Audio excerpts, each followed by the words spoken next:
नमस्ते दोस्तों। आज मैं आपको एक ऐसी कहानी सुनाने जा रही हूँ जो आपको रोमांचित कर देगी और जिसमें एक गहरी सीख छिपी है। इस कहानी की घटनाएं इतनी दिलचस्प हैं कि आप इसे आखिर तक सुनना चाहेंगे। तो आइए शुरू करते हैं। दोस्तों, मेरा नाम रेखा है और मैंने बैंकिंग में डिप्लोमा किया है। अब मैं 29 साल की हूँ और एक गृहिणी के रूप में अपना जीवन बिता रही हूँ। मैं छत्तीसगढ़ के एक छोटे से गाँव से हूँ और मेरी शादी विकास से हुई है, जिसकी उम्र 33 साल है। विकास शहर में फलों का थोक व्यापार करता है। वह बागानों से फल खरीद कर बाजारों में सप्लाई करता है। हमारी शादी को अब 5 साल हो चुके हैं और हमारी एक प्यारी सी बेटी है तनिषा, जो अब 2.5 साल की हो गई है। शादी के बाद हमने एक छोटा सा मकान किराए पर लिया, वो भी उसी कस्बे में जहाँ मेरे माता पिता रहते हैं। इससे विकास के लिए काम पर जाना भी आसान हो गया और मुझे परिवार का साथ भी मिल गया। वैसे विकास के माता पिता यानी मेरे सास ससुर पास के ही एक गांव में अपनी खेती बाड़ी करते हैं। एक दिन की बात है, मेरे ननद जी का फोन आया। उन्होंने बताया कि उनके बेटे की सालगिरह के लिए एक विशेष किताब चाहिए जो उनके इलाके में नहीं मिल रही थी। मैंने उनसे कहा, चिंता मत करो दीदी, मैं कोशिश करके देखती हूँ। अगले दिन मैंने सलवार कमीज पहनी, अपनी बेटी को माँ के पास छोड़ा और किताब की तलाश में निकल पड़ी। कई दुकानों के चक्कर लगाने के बाद आखिरकार वह किताब मिल गई। मैंने तुरंत अपनी ननद को फोन कर दिया। उन्होंने कहा, रेखा, तुम किताब लेकर यहाँ आ जाओ और कुछ दिन हमारे साथ रह लो। बहुत दिन हो गए तुम्हें देखे। मैंने अपने पति विकास को फोन किया, लेकिन उसका फोन नहीं लग रहा था। फिर मैंने अपनी माँ को फोन करके बताया, माँ, मैं ननद जी के घर जा रही हूँ, वो किताब देनी है और शायद 1-2 दिन वहीं रुक जाऊंगी। विकास का फोन नहीं लग रहा है, अगर वो पूछे तो बता देना। तब तक तनिषा का ध्यान रखना। मेरे गांव से ननद के गांव तक जाने के लिए सार्वजनिक यातायात की कोई अच्छी सुविधा नहीं थी। गांव में अधिकतर कच्ची सड़कें थीं और आने जाने के लिए या तो पैदल चलना पड़ता था या फिर किसी प्राइवेट वाहन पर निर्भर रहना पड़ता था। मैं बस स्टॉप पर खड़ी थी, तभी एक मैजिक वैन, छोटी यात्री गाड़ी आकर रुकी। उसे एक युवक चला रहा था जो लगभग 20 से 22 साल का लग रहा था। मैंने पूछा, क्या यह गाड़ी बरगवां जाएगी? उसने सिर हिलाकर हाँ कहा और मैं गाड़ी में बैठ गई। गाड़ी में मेरे अलावा 2 और यात्री थे, एक बुजुर्ग महिला और एक युवक। थोड़ी दूर जाने के बाद दोनों यात्री अपनी अपनी जगह पर उतर गए और मैं अकेली रह गई। ड्राइवर ने अपने मोबाइल पर किसी से बात करनी शुरू कर दी। वह किसी से पैसों के बारे में बहस कर रहा था। अरे भाई, मेरा पूरा पैसा चाहिए मुझे। मैंने जो माल भेजा था उसकी कीमत बहुत ज्यादा है। मैं अब और इंतजार नहीं कर सकता। तुम्हारे पास अगर पैसे तैयार हैं तो मैं आ रहा हूँ लेने के लिए। वो फोन पर बोल रहा था।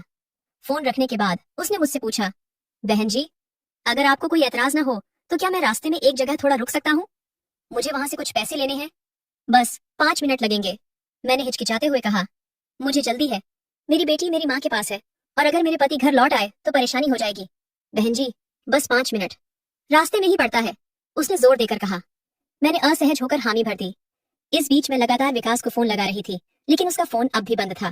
थोड़ी देर बाद ड्राइवर ने मुख्य सड़क छोड़कर गाड़ी को एक कच्चे रास्ते पर मोड़ लिया जो खेतों के बीच से जाता था। मुझे अजीब लगा और मैंने पूछा, ये कहाँ जा रहे हैं आप? उसने आगे इशारा करते हुए कहा, वहां देखिए, उस फल बगीचे के पास ही जाना है, वहीं से पैसे लेने हैं। फिर उसने किसी को फोन लगाकर कहा, हाँ, मैं पहुंच गया हूँ, पैसे तैयार रखना, मेरे साथ एक सवारी है इसलिए जल्दी करना है, और हाँ, पूरे पैसे देना, कम नहीं। धीरे धीरे हम एक बड़े से फलों के बगीचे के पास पहुंचे। वहां एक बड़ा लोहे का गेट था जिसके पास एक बूढ़ा आदमी खड़ा था। ड्राइवर ने मुझसे कहा, ये यहाँ का माली है, इससे पैसे लेकर हम चलेंगे। लेकिन अचानक उसने गाड़ी को गेट के अंदर मोड़ दिया और जैसे ही हम अंदर गए, पीछे से गेट बंद हो गया। मैं डर गई और चिल्लाई, ये क्या कर रहे हो, मुझे जाने दो। तभी वहां 2 और युवक आ गए जो ड्राइवर के ही उम्र के थे। मैं समझ गई कि कुछ गलत होने वाला है। मैंने गाड़ी से बाहर निकलने की कोशिश की, लेकिन ड्राइवर ने मेरा हाथ पकड़ लिया। छोड़ो मुझे, मैं चिल्लाई और अपना हाथ छुड़ाने की कोशिश करने लगी। तभी तीनों युवकों ने मिलकर मुझे पकड़ लिया। मैं पूरी ताकत से लड़ रही थी, लात घूंसे मार रही थी। एक की नाक पर मैंने ऐसी चपत जमाई कि वह पीछे हट गया, लेकिन बूढ़ा माली भी अब मेरी तरफ आने लगा था। उसके हाथ में रस्सी थी। मैं चीखती रही, लेकिन वहां कोई सुनने वाला नहीं था। बूढ़े ने जल्दी से मेरे पैरों में रस्सी लपेट दी और खींच दी, जिससे मैं जमीन पर गिर पड़ी। तीनों युवक मेरे ऊपर टूट पड़े। उन्होंने मेरे हाथ पकड़ लिए और मेरे मुंह पर हाथ रख दिया ताकि मैं चिल्ला न सकूं। मैंने अपने आप को बचाने के लिए जोर लगाया, लेकिन चारों मिलकर मेरी एक न चलने दे रहे थे। फिर बूढ़े ने मेरे हाथों को भी बांध दिया।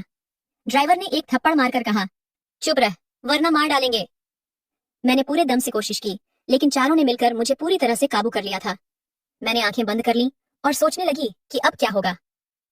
इतने में वहां एक और नौजवान आ गया। उसने सीटी बजाते हुए कहा, वाह सुमित भाई, क्या कमाल का इंतजाम किया है आज। तुम्हारी पसंद हमेशा जबरदस्त रहती है यार। इस बात से मुझे पता चला कि मैजिक वैन चलाने वाले का नाम सुमित था। वह मेरे पास आकर झुका और कान में फुसफुसाया, देखो, अब हमारी बात मानना ही बेहतर है। बस कुछ घंटे की बात है, फिर मैं तुम्हें तुम्हारे गांव के रास्ते पर छोड़ दूंगा जहां तुम कहोगी। यहाँ कोई देखने सुनने वाला नहीं है। ज्यादा हंगामा मत करो, वरना हम और सख्त हो जाएंगे। मेरे विरोध करने के बावजूद उन्होंने मुझे खींचकर एक कमरे में ले गए। कमरा अंधेरा था और वहां एक गंदी सी चटाई बिछी थी। पहले तो ड्राइवर सुमित ने अंदर आकर मेरे साथ जबरदस्ती की। वो ऐसा कर रहा था जैसे कितने दिनों से भूखा हो। मैं रो रही थी, चिल्ला रही थी, लेकिन कोई फायदा नहीं हुआ। ड्राइवर सुमित ने अपना अत्याचार पूरा करने के बाद पास रखे एक गिलास में कुछ पिया। वह शायद शहद था। फिर वह जंगली जानवर जैसा बर्ताव करने लगा। करीब 1 घंटे तक इस तरह का बर्ताव जारी रहा। जब मैं पूरी तरह थक चुकी थी, तब उसने बाहर जाते हुए बूढ़े माली को आवाज दी, रामलाल इधर आ। बूढ़ा रामलाल झट से अंदर आ गया। सुमित ने उसे बताया, रामलाल काका, अभी अभी मैंने मालिक को फोन किया है। वे किसी जरूरी काम से आ रहे हैं। जब तक वे नहीं आते इसे कहीं जाने मत देना। इतना कहकर ड्राइवर सुमित बाहर चला गया। फिर वो बूढ़ा रामलाल ने अंदर आकर अपने कपड़े उतारने शुरू कर दिए।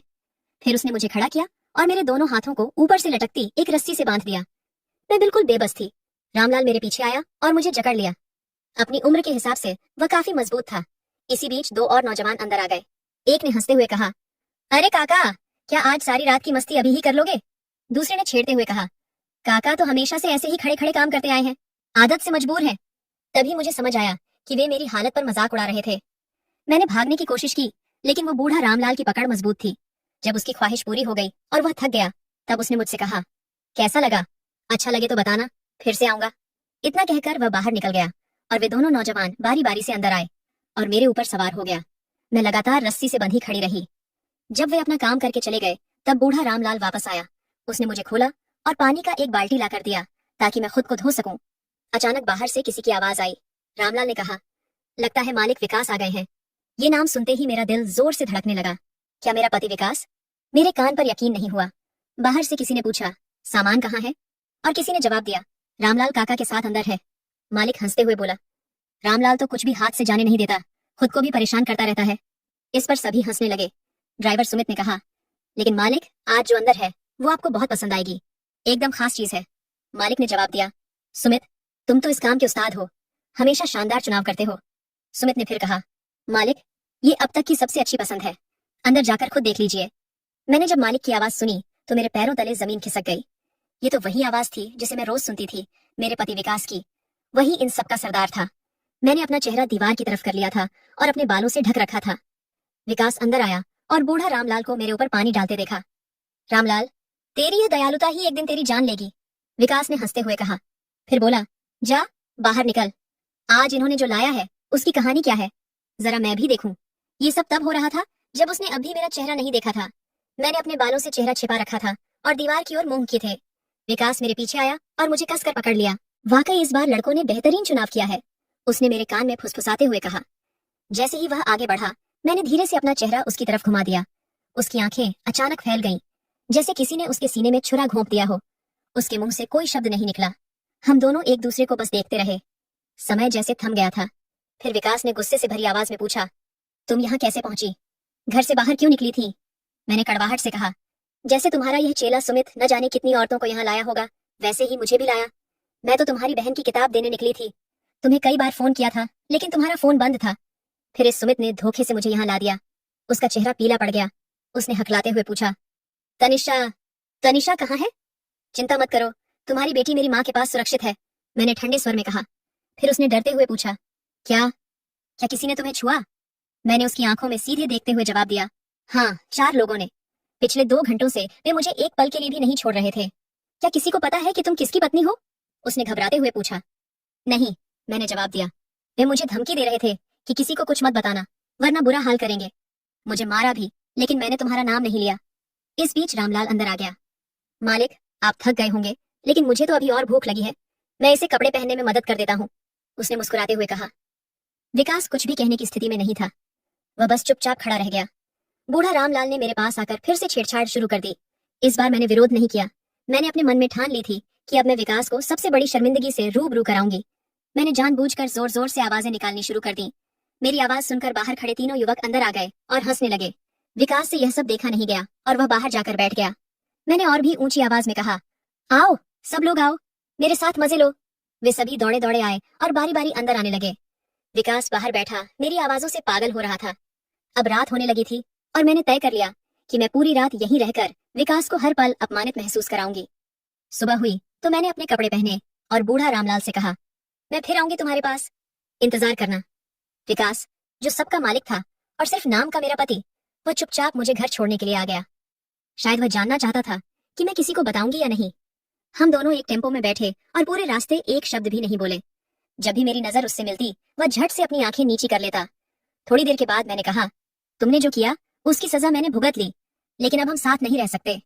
घर पहुंचने के बाद मैंने अपनी माँ से बेटी को लिया और अगले ही दिन विकास से अलग होने का फैसला कर लिया। मैंने तलाक के कागजात पर हस्ताक्षर करवा लिए और अपनी बेटी तनिषा को अपने साथ रखने का फैसला किया। दोस्तों, जीवन कभी रुकता नहीं है। 1 साल बाद मुझे रमेश से मिलने का मौका मिला। वह एक सम्मानित शिक्षक हैं जो गुजरात में काम करते हैं।